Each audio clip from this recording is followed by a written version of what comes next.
Hi, I'm Mike Bellevue. I'm the Black Powder editor for Guns of the Old West magazine. And today we're going to be taking a look at Colt's 1851 Navy revolver. All right, this is the Colt 1851 Navy revolver. It's called a Navy revolver because there's a naval battle scene roll engraved around the cylinder. This is a 36 caliber gun, which is to say roughly like a 38. Today it actually has a 375 bore, and modern 38 specials have a 357 bore, so you can see it's in that ballpark. So I like to call these a 19th century 9mm. This was a gun that made holster carry or belt carry practical. There were revolvers before the 1851. There were the Walkers and the Dragoons, and they were mostly carried in saddle holsters. Rarely in belt holsters because they were so heavy. And once you got away from those, you got down to the 31 caliber pocket pistols. So this Navy, this was the gun that made the classic gunfighter possible. This was Wild Bill's gun, Uncle Dick Wooten, you name it. Just about every Western character carried one of these before the advent of the cartridge era. And you see we've got two different looking models here. This would be the standard Navy model with its brass grip frame, and then this is what's known as the London model. And Colt did have a London office. The London model actually didn't look like this, so they did make some iron grip frame models, but the Brits became quite enamored with what was called the American system of manufacturing, which is interchangeable parts that could just be assembled. And that's because of the Crystal Palace exposition, where Colt showed off his wares and got quite a bit of oohs and ahs, as much for the manufacturing method as for the gun itself. And he opened up a London office. Now I'm here to tell you, in the 70s and 80s, I bought a lot of aerospace components from the Brits for the U.S. military. And they had a whole idea of interchangeable parts. I'm not really sure they got it, because I used to have their stuff hand-fitted before we could build jet engines out of it.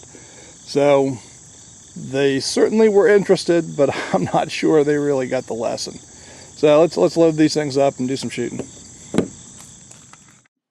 All right, before we start shooting, let's just take a look at the guns themselves. This that you're looking at here is an actual original 1851 Colt Navy revolver. It's in great shape. It belongs to a collector friend of mine. It's been reblued, but it's in perfect mechanical condition, and I'll shoot it in a video before too long. I didn't want to do it in this one. I think it deserves its own video, but this is what the originals look like. So now let's take a look at the reproductions. And we're going to be shooting two of them today. And you can see one is a brass grip framed model and the other one is a steel grip frame model, and we'll talk about each of those. The brass grip framed gun is from Dixie Gun Works. I've had it for over 20 years. It is made by Army San Paulo, which is a third or fourth tier manufacturer, but it's really an excellent gun. I've been playing with it for a long time and it's never let me down. The steel frame model is quite a bit newer. I've worn out a lot of Navies over the years, and this is a Uberti-made London model with the steel grip strap. And I've had this one for maybe 3 or 4 years, and it's been a real champ. And I've got a feeling I've got my two Navies that are going to take me the distance. So let's show you how they're loaded up, and then we'll make some smoke with them. In order to shoot cap and ball effectively, you need gunpowder, and some in this flask here. You need round balls, which we've got these swatched ones from Spear that are 375 to fit the Navies. You need percussion caps. These Remington number 10s fit well. You need some grease to go over the chamber mouths, and then you're in business. Now, I've got two flasks here. As you can see, they have different size spouts. This spout holds 30 grains, and that's good for 44 calibers. And this spout holds 22 grains, and that is good for 36 calibers. Now the thing about this is, I've got 2 flasks, but you don't need to. There's a spring operated door there that allows powder to flow through. As you can see, these screw out, and they are completely interchangeable. So I could have 1 flask and 2 spouts, and I'd be just fine. Been doing this for a long time. It's just convenient for me to have 2 flasks, and they're not that expensive. Okay, so this is going to be 3F GoX powder, 375 round ball, Remington number 10 cap, and we're going to be loading 22 grains. And here's the procedure.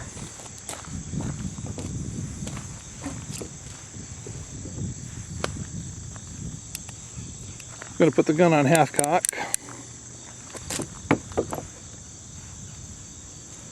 The first thing I'm going to do is I'm going to take this nipple wrench that I have here, and this is how we get the nipples, also known as the cones, these things that the cap goes on. That's how we get those off the revolver. But this unscrews and has a little pick in it.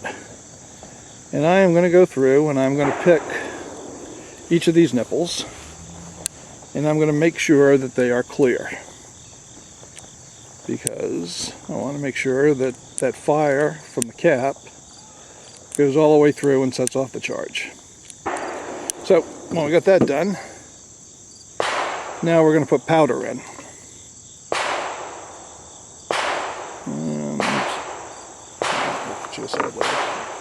Okay, the way this works, quite simple. Move the lever, put your finger over it, tip it upside down, and then close the lever. And when we're done, we've got a measure full of powder. Right, we're going to take that powder and we're going to dump it right into a revolver chamber. Then we're going to take a round ball and we're going to seat it over the chamber, and we are going to close it. Alright, we move on to the second chamber and do the same thing. We pour in a load of powder, get a round ball, seat that in, and we'll just do that 5 times.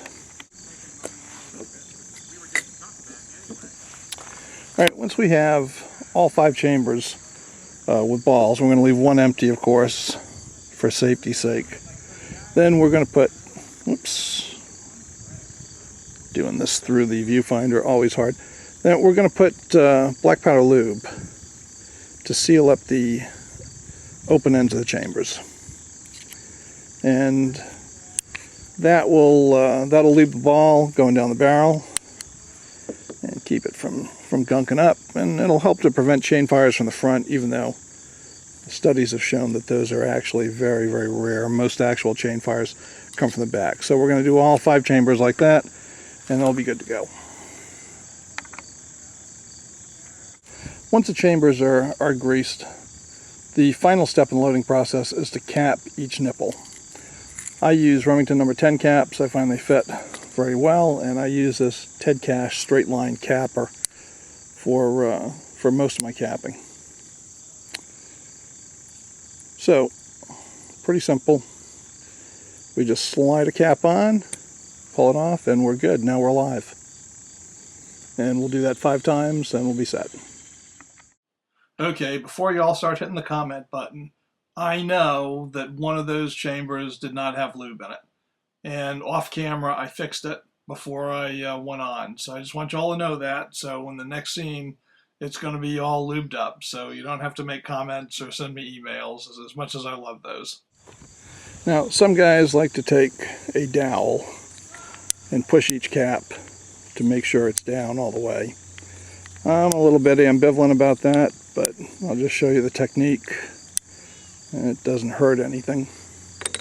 Okay, as you can see, we've got 1 chamber uncapped and unloaded, and that makes the gun safe, and now we're ready to fire. Alright, let's take this Dixie Navy out and see what it'll do. My rig for Colt Navy revolvers is this set of double Slim Jim holsters from El Paso Saddlery. I wear them as double cross draws, and I use a cavalry twist draw on each revolver to get it into action. This can be accomplished very safely, and to be honest with you, it's probably the best way to draw a long-barreled revolver. And I know a lot of people will get concerned about this, but it can be done safely and without sweeping yourself or anybody else.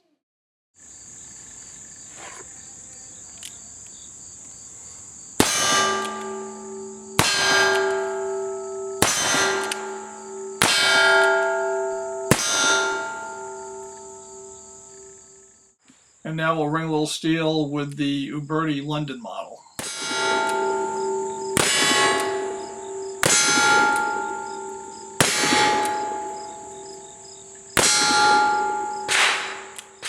We'll finish off with the gunfighter sequence, which I love. The one miss I've got on here is where a spent cap, which was red hot, fell off the nipple right into the palm of my hand and threw off my aim. That hurts.